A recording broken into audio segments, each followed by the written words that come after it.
and welcome to another Kids Media Club podcast. I'm Andy Williams. No Joe today, but Emily, we're here to have a chat about the Netflix earnings, I think. Yeah, no Joe today, but I will replace Joe with my enthusiasm about the Netflix earnings report, which is the kind of thing that I like to hop up and down about. Probably for like 5 years now. I started writing earnings notes from a kid's perspective in 2020, and here we are in 2026, and I'm still going. So, Netflix, the first mover in streaming, in the streaming wars, remains, I think, one of the most interesting entities out there in terms of what they're doing. And yeah, there was plenty to digest at earnings last night for sure. I stay up late, I get the tea on, and listen and digest and read and write into the night. So, but I have my cup of tea. What were your key takeaways then from it? So, a couple of things, right? So there's obviously there's the Warner Netflix thing, and that's a whole different thing, right? So let's just park that for a moment. I have to say one of my key takeaways was around engagement. So Netflix released the twice yearly engagement reports, and this in January and July. So that released last night. The thing about it is, at the start of 2025, Netflix had announced that they were no longer going to disclose subscriber numbers. Right. Assuming, the main reason for that we can assume is that subscriber numbers are pretty saturated in many of their core markets. And, they weren't going to be able to show any really compelling growth story based on subscriber numbers with consistency, let's say. Obviously, if they did some big launch or big platform adjustment in an individual market, then they can announce subscriber numbers. It's not the law. They just said they weren't going to do it consistently anymore as part of their earnings materials that they release to shareholders that have things like revenue and profit margin, that kind of thing. So that was a big change in 2025. They said the streaming wars were no longer about subscribers; they were about content engagement. Music to my ears. That was part of this whole content performance disclosure that they're now doing. That's why we know so much more about the types of content that does well on Netflix and Top 10 and to these engagement reports. I have to say, last night, there was a lot of qualifying around content engagement in the broad sense. So they were saying, were they down 1%? They were down 1% overall engagement, up 2% in overall engagement. They were then qualifying that with whether it was about original titles that were up a certain amount. There just seemed to be this kind of frustration with how to characterize content engagement in a broad sense. And were there any obvious kind of winners and losers in terms of how that, what was moving the dial one way or the other, do you think? Was there any indication of that? Well, to be honest, it felt in the broadest sense, they say the view hours increased 2% year over year, but 2%, okay, and I know that's around 1 billion hours. So it's 1 billion hours. It's Netflix release, in the engagement, of course, is around 70 billion hours. So that's kind of a billion and change hours. And I know 1 billion is a big number, but 2% is not something you can sink your teeth in and juice, right? I don't want to characterize it as a rounding error, but do you know what I mean? It kind of 2% feels like it could be a rounding error. Maybe not, but it's not big enough that it's such a statement that you can't argue it either way.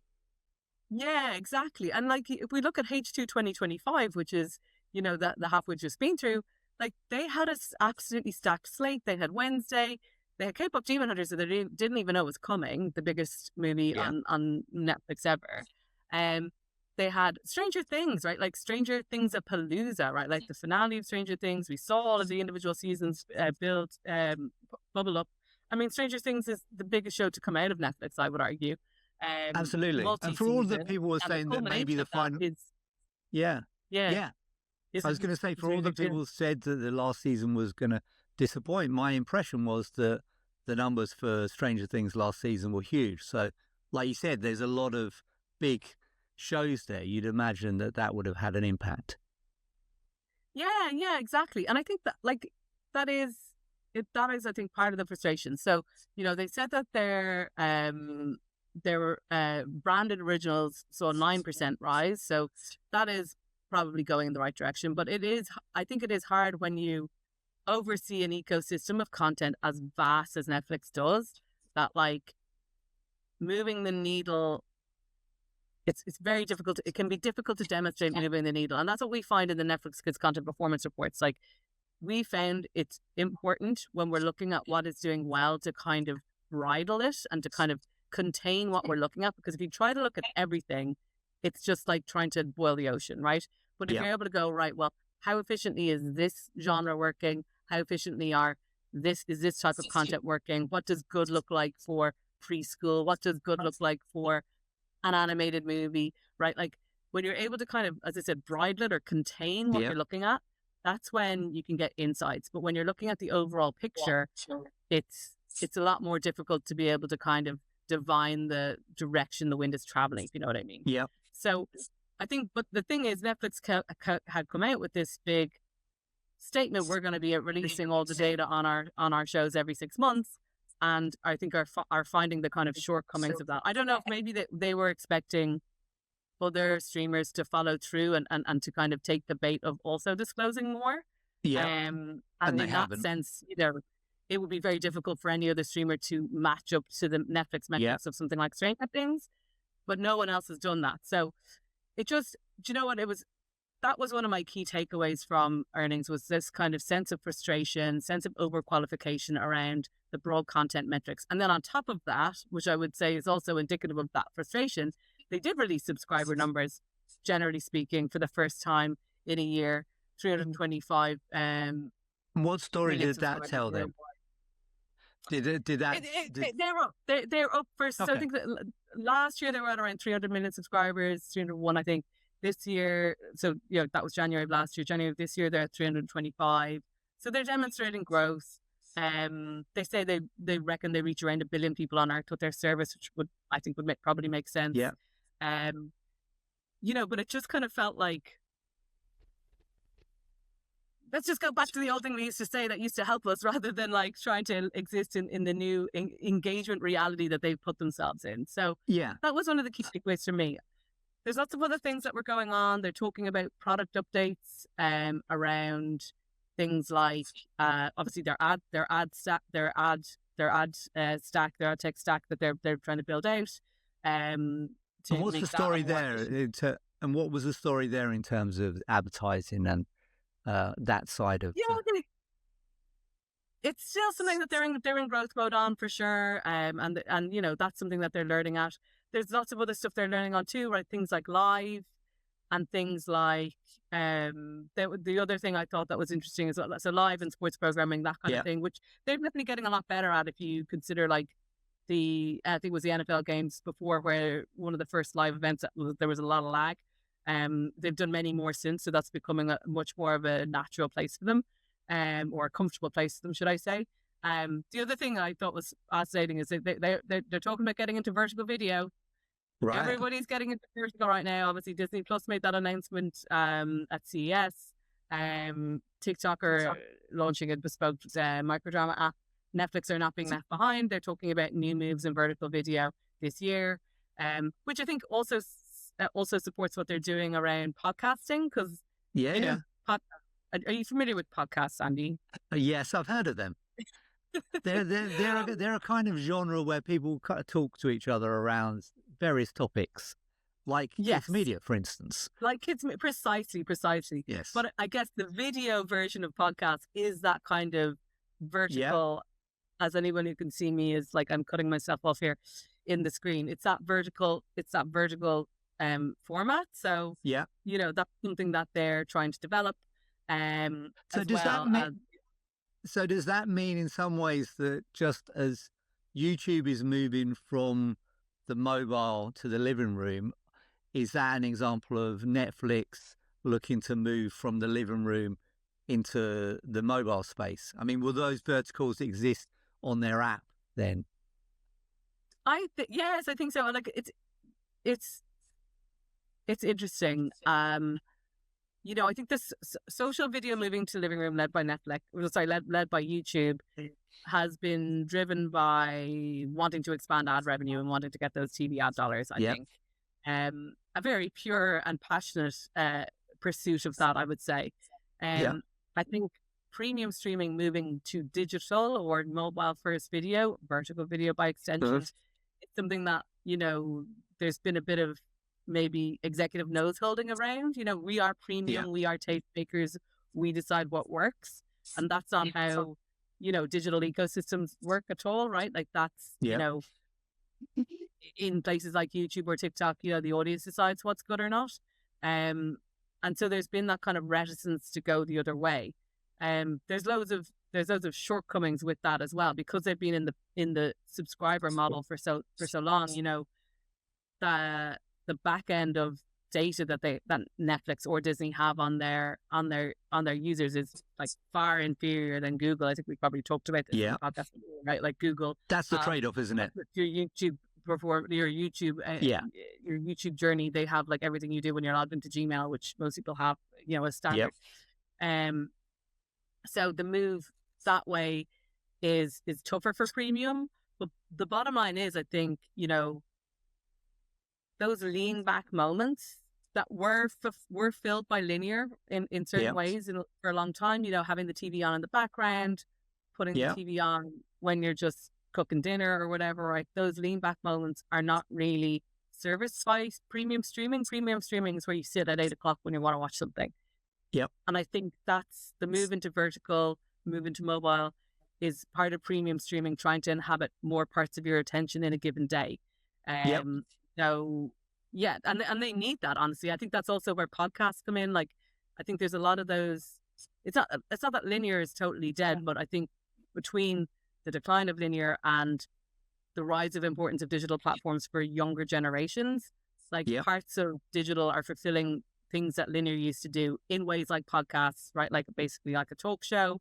Absolutely. Things like even if you think of like lifestyle or magazine style content, right? Like all your fitness people are on vertical. Your your cooking people are on vertical, right? Like even finance people, right? Like they're all coming up on platforms like TikTok, where they used to be on, this morning's couch. Maybe they still are a little bit, but it's kind of the same. It's kind of the same need state. So I always felt like their acquisition of Goalhanger, the Gary Lineker's podcast company, it feels like that gives them the ability to bring the conversations around shows within their kind of ecosystem, really. So you can have kind of the rest is entertainment, but it exists under the Netflix umbrella, or you can have a podcast about football, and I don't know whether there are any plans to kind of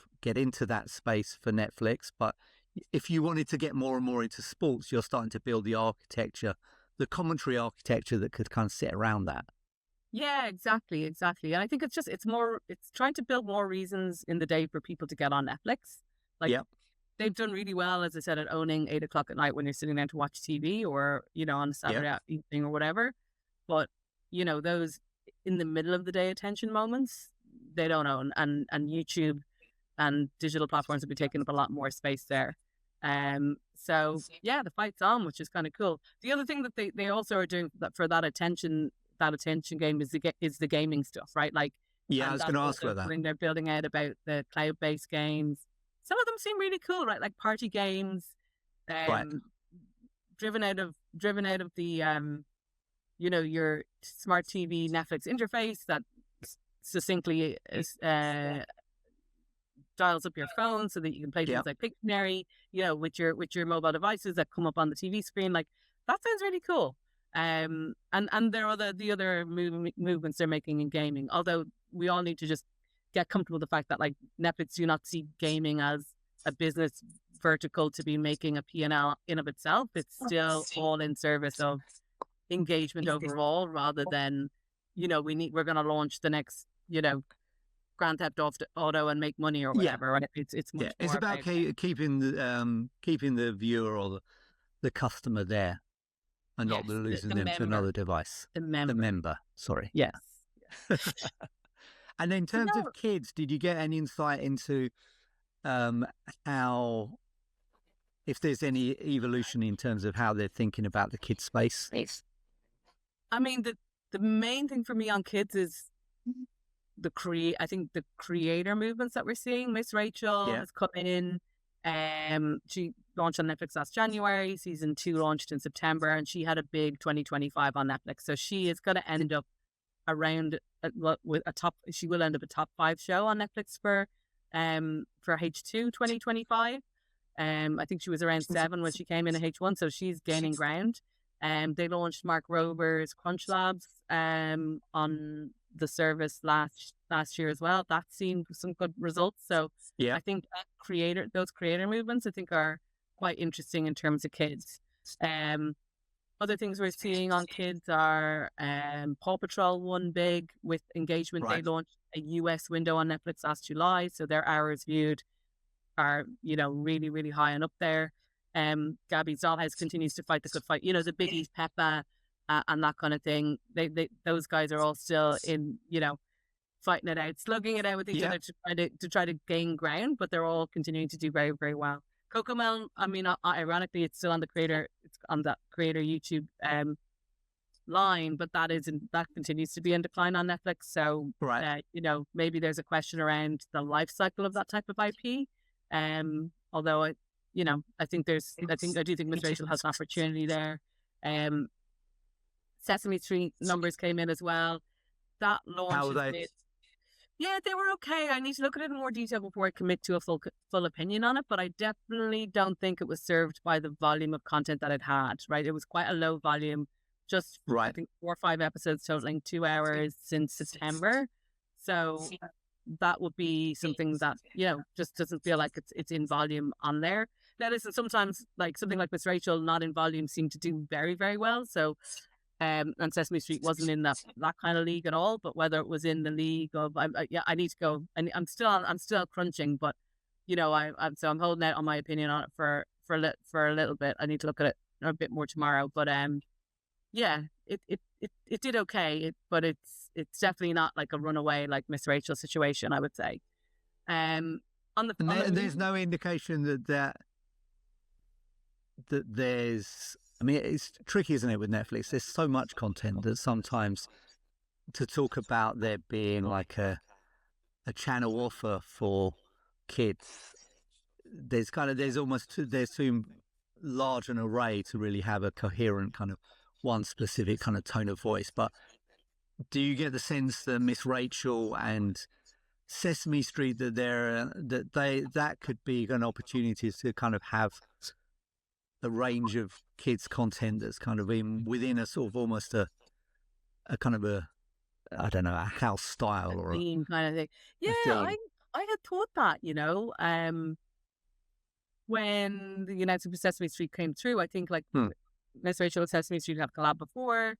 Their values are very aligned. Mark Rober as well, honestly. Like, and Mark Rober, there was a Mark Rober and Elmo Christmas special that was the one other piece of content in addition to the 4 or 5 episodes of Sesame Street. So, that felt like, okay, you're going for live action, American education that's charming and appealing and has enough has enough charm to be to have that actual appeal for kids, right? That it's not just here's education and here's broccoli. It's like, oh no, kids actually love these characters and there's fun stories within, parents approve, and so that felt like a big opportunity, definitely. But that's, I guess, why I'm like that's why the volumes of Sesame Street content on Netflix is kind of a head scratcher for me, I would say. Because I can see that. I wonder if they had bigger volumes or volumes with a bit more there'd be a bit more critical mass, really. Yeah, or a bit more regularity. Like, instead of doing just one drop, that they've done 2 or 3 drops over the half. That might have juiced it. Well, it certainly would tend to juice it a bit more. So I don't know, but so it's just a little bit of a head scratcher.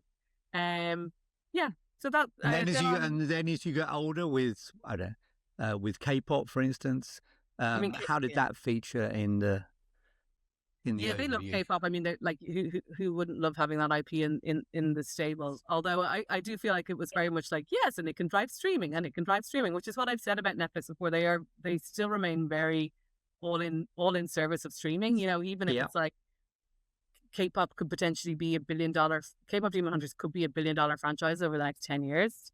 You know? But yet they're like, but it drives member subscriptions, and it drives, you know, it drives down acquisition costs, whatever. And you're like, yeah, but like, you can be making $1 billion out of this. You know, so that's going to be one of the interesting things for me as they move it like, as this Warner acquisition comes to pass. Like, Warner is not just in the all in service of streaming game. They're in the theatrical game. They're in the gaming game. They're in the consumer products and franchise game. And, you know, that there can be conflicting priorities in that. I definitely know that from my time at Disney, where, you know, media networks need to bow the knee to other needs of the business. So that will be interesting to see. So now K-pop Demon Hunters, like star of the show there, they have to be delighted with it. I mean, it won the Golden Globe. You know, amazing. All kind of watching now for the Oscars. The other animated movie that didn't do as badly, and again, I need to get into detail of this in the next couple of days, is In Your Dreams. So right, that passed me by a bit. Yeah, so there was so Netflix had kind of, with Leo a few years ago, they kind of done this sort of Thanksgiving runway for animated movies, and Leo, starring voice talent Adam Sandler, did very well. Animated movie about a gecko in a classroom. Last year, Spellbound, which was the big one from Skydance Animation, actually, didn't mutt the custard in terms of Leo at all. Very, very under that Leo performance. In Your Dreams is not up at Leo, but it is above Spellbound. So, you know, seems to probably a bit more decent numbers this time around, which I think is a good thing for, you know, Netflix Animation from a film point of view. They had not seen K-pop Demon Hunters coming. Their big bet for the year was In Your Dreams, right? And so, yeah, it feels like it did. It maybe did a decent number. It did enough to justify wanted that. to follow K-pop Demon Hunters. Like, that was not a job anyone wanted, right? But, you know, it feels like it may have done decent numbers again. We'll dig into that very, very soon. Did you have any sense that the Warner Brothers acquisition could address any challenges that were highlighted in this earnings report? I do think so, and I think that comes back to the point I made at the start about this frustration with the overall engagement, right? Like, Netflix have done a phenomenal job at building a catalog of original and acquired content that's really, really excellent. Yeah. And if they can't, you know, they have ignited great engagement, phenomenal engagement, but if they are not able to kind of click the flints together to show growth in that, then yes, they definitely need to buy in, and buying in Warner assets one would hope would kind of be the catalyst for some very strong growth in engagement. They need to be smart about how they structure it, because, you know, maybe people just only have a certain number of hours a day, and 70 million odd is where it's going to stay. But so, like, kind of being able to access people in different places, or being able to access different types of audiences or different cohorts of audiences may be part of that. But yeah, with that, it definitely feels that the Warner acquisition is something that definitely should help, you know, address that frustration they're having with the engagement overall in terms of its growth. No one's saying the engagement is bad. I'm definitely not saying that, but I'm just saying if they wanted to juice narratives on Wall Street and beyond, like 2% increase is just not that sexy. Doesn't matter what way you slice it. Yeah, I can see that. I mean, and it, in some ways that becomes when you're as successful as Netflix, trying to sustain that growth becomes increasingly more and more challenging the bigger you get. Yeah, definitely. But it's also this whole, like, I think there's a lot of uncertainty in that ethos change, that they have been able to be very single-minded about every decision they've made so far, to the point where they can write off. No, they're not writing off K-pop Demon Hunters as a franchise, but they can say, like, oh yeah, that'll be nice, but so long as it drives subscriber growth. And that's something I think that that could really come and bite them in the acquisition of Warner, because those assets work a particular way. Yeah, way for a reason, because that's how it drives revenue. It's the Disney franchise flywheel. The Walt Disney, you know, we've all seen that like napkin drawing he did in like, you know, decades ago. So that we're still following even now. Yeah, but that's not how Netflix works. And anyway, so that evolution is going to be a riot to follow. Yeah, that's fascinating. That's great. Oh, thank you for letting me talk at you about this. No, thank you. Thank you for letting me ask questions on that. I feel like I've been able to get a consultancy on what's happening with Netflix earnings. Yes. Well, my full thoughts on it will be in my newsletter, The Kids Streamer Sphere, the day after this podcast drops. So consider that your primer and get in there to get all the juicy details. But yeah, we'll be following this, and we'll be following it. We've got a number of other stories that we're tracking in the data for clients in the Netflix Kids Content Report. So yeah, you can always come to me for the juice after Netflix earnings. Always happy to chinwag on it. That was great. Fabulous. Thanks very much. Okay. And thanks to everyone for listening. Please like, subscribe, and follow us wherever you listen to the Kids Media Club podcast. You can also find us on Substack as well as YouTube and TikTok. And we will see you guys next week.